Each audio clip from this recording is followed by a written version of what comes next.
देखिए, एक जरूरी जानकारी है। 21वीं सदी का हिंदुस्तान रोज सफलता की नई बुलंदियों को छू रहा है। एक क्षेत्र में हिंदुस्तान तेजी के साथ नए सफलता के आयाम हासिल कर रहा है। आज का हिंदुस्तान साहसिक फैसलों के लिए जाना जाता है। जो ठानता है वो पूरा करता है। भारत एक बार ऐसा फिर कीर्तिमान हासिल करने की ओर बढ़ रहा है, जिस पर पूरी दुनिया की नजर टिकी हुई है। रिपोर्ट आपको दिखाते हैं।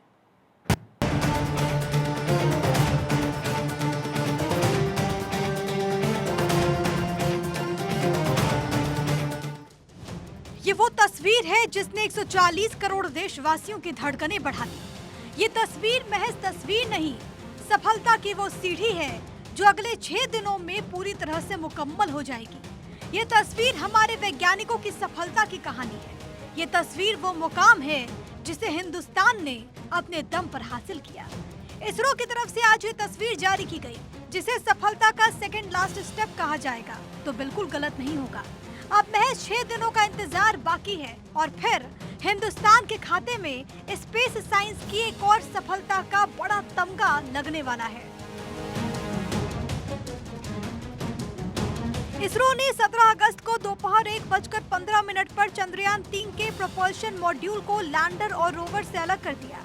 अब प्रोपल्शन मॉड्यूल चंद्रमा की कक्षा में रहकर धरती से आने वाले रेडिएशंस का अध्ययन करेगा, जबकि लैंडर रोवर 23 अगस्त को शाम 5:47 पर चंद्रमा की सतह पर उतरेंगे, जहां अगले 14 दिनों तक पानी की खोज सहित अन्य प्रयोग किया जाएगा। सेपरेशन के बाद विक्रम लैंडर ने प्रोपल्शन मॉड्यूल से कहा, thanks for the ride mate. इससे पहले 16 अगस्त को सुबह करीब 8:30 बजे चंद्रयान के थ्रस्टर कुछ देर के लिए फायर किए गए थे।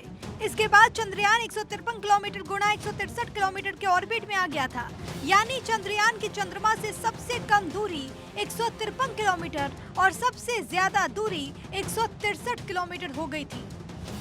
जानकारी के अनुसार सॉफ्ट लैंडिंग के लिए चंद्रयान 3 को 90 डिग्री घूमना होगा। प्रोपल्शन मॉड्यूल से अलग होने के बाद अब लैंडर को डीबूस्ट किया जाएगा, यानी उसकी रफ्तार धीमी की जाएगी। यहाँ से चंद्रमा की न्यूनतम दूरी 30 किलोमीटर रह जाएगी। सबसे कम दूरी से ही 23 अगस्त को चंद्रयान की सॉफ्ट लैंडिंग कराने की कोशिश होगी। लैंडर को 30 किलोमीटर की ऊंचाई से चंद्रमा की सतह पर लैंड कराने तक की ये प्रक्रिया बहुत महत्वपूर्ण होगी। परिक्रमा करते हुए चंद्रयान को 90 डिग्री कोण पर चंद्रमा की तरफ चलना शुरू करना होगा। लैंडिंग की प्रक्रिया की शुरुआत में चंद्रयान 3 की रफ्तार करीब 1.68 किलोमीटर प्रति सेकंड होगी। इसे थ्रस्टर की मदद से कम करते हुए सतह पर सुरक्षित उतारा जाएगा। बहुत ही इम्पॉर्टेंट डेट है, क्योंकि ऑलमोस्ट हम अपने आखिरी चरण पे हैं और एक एक स्टेप अब आगे जो है वो बहुत ही ज़्यादा इम्पोर्टेंस रखेगा।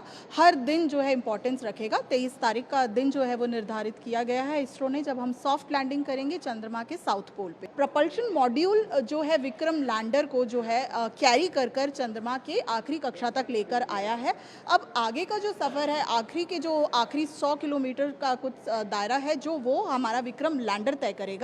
और अब ये 5 से 6 दिन का जो समय है, इसमें अपनी स्पीड को कम करना, अपने आप को सीधा करना, क्योंकि अभी तक ये ट्रैवल कर रहा था स्पेस पे, तो अब ये जगह की पुष्टि करना कि जो जगह निर्धारित करी है इसरो ने, जो जहाँ पर लैंड करना है, कि वहाँ पर कोई लास्ट मिनट कोई प्रॉब्लम नहीं है। उन सभी बातों को, उन सभी पहलुओं को अच्छे से गौर कर 23 तारीख को 5:47 पर सॉफ्ट लैंडिंग का प्रयास होगा।